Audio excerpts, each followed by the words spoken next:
comes, then I'll tell you. But one of them was Shafa'at, important. If you don't believe in Shafa'at, you're not a Shia of Ahlul Bayt alayhim salam. You don't believe in the Aimma. Many verses, Shafa'at. Many verses in the Holy Quran. Wasila was mentioned Shafa'at too. In many of the other places on the Day of Judgment, Surah Duha. Bismillahir-Rahmanir-Rahim, Duha wal layli idha saja. You know, if you go through that surah, in the middle of that surah, the Almighty says, وَلَسَوْفَ يُعْطِيكَ رَبُّكَ فَتَرْضَى. On that day, your Lord will give you so much so that you will become Radi. You will be pleased with your Lord. For all the other people, we say, oh Allah, be pleased with them. That is the difference between Sahaba and the Holy Prophet. You know, our Sunni brothers say the Holy Prophet is like us. Let me tell you the difference between us and they say, no, we are, Sahaba are very high. You see, when talking about the Holy Prophet, they say, Rasulullah Khuda, he was like us. And the Sahaba, they were like us, they were sinful people. How dare you? Sahaba were really good people, they were high. How can you talk about them like this? You're not here. You know, whenever you talk about the Sahaba and you say, you know, one of them murdered the other one and Hazrat Uthman battered up Hazrat Buzar, you know, and they threw him on the floor and they killed him. When you talk about these things, don't talk about Sahaba like that. Sahaba were great people. What about the Holy Prophet? He was like us. You know, look at the difference. Sahaba are the ones who we the Muslims believe, radiyallahu anhum, may Allah be pleased with them. Shias and Sunnis. On the definition of a Sahabi, there is a difference between the Shias and Sunnis. We don't accept everyone as a Sahabi. We have a difference of opinion. Who is a Sahabi? You know, on the companion of the Holy Prophet. But whoever is a Sahabi, let's not talk about who the Sahabi is. But whoever is a Sahabi, both Shias and Sunnis agree that we should say, radiyallahu anhum, may Allah be pleased with them. Allah says, yes, Radi, you know, in Surah Bayyina, the last verses, radiyallahu anhum wa radu anh. Allah will be pleased with them and they will be pleased with Allah. Yes? Radiyallahu anhum. May Allah be pleased with them. Sahaba are the ones who we pray that Allah be pleased with them. But Allah says, my Prophet is someone, وَلَا سَوْفَ يُعْطِيكَ رَبُّكَ فَتَرْضَى. Allah will give you so much so that you are pleased. Who we say that Allah be pleased with them are Sahaba and who Allah wants him to be pleased with Allah. Allah says, I will try and please you, my Prophet. I will give you so much that you are pleased. Until you are pleased, I will continuously give you. The Imam was asked, Mawla, what will it be that the Holy Prophet will be pleased with?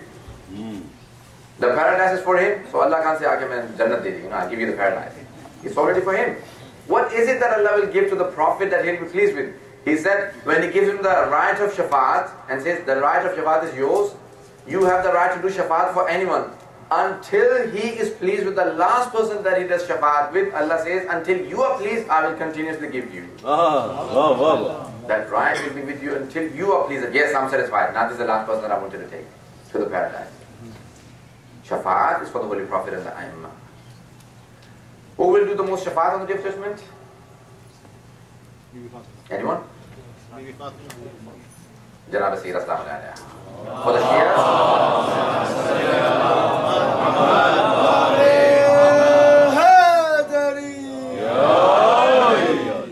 You know, look at this. The ones who say that the Muslims do not believe that the men and women are equal, or so many places there are more things with the women. You know, today I said there is a surah called Surah Nisa, women. And on the Day of Judgment, the Holy Prophet says, I will be the first person to enter. But then he says, no. Binti Fatima, hiya awwalu man yadkhulul jannah. The first person to enter the paradise will be my daughter Fatima. So it's a woman. And there is a tradition by the Holy Prophet, women first. He says, on the Day of Judgment, I will say that my daughter should enter the paradise before me. There will be so much distance between me and her that people will see how can be so much, someone be so much ahead of the Holy Prophet. And when she reaches it, she will say, Allah, Ya Allah, I will not enter until I do Shafa'at.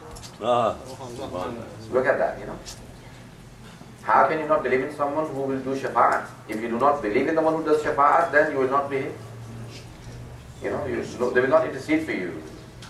They will not do shafa'at for you. So you should have strong faith that they do shafa'at on the Day of Judgment. So these are some of the traditions.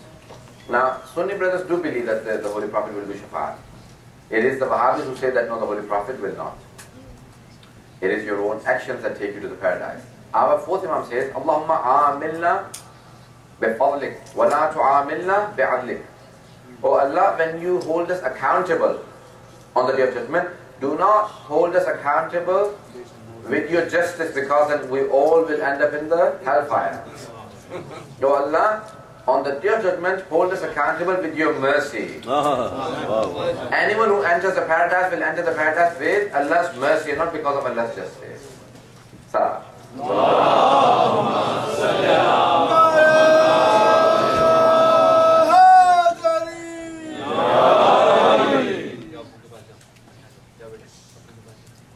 Now, Shabbat itself is a deep concept. What people do not understand is that no matter what you do, can you just go to the paradise?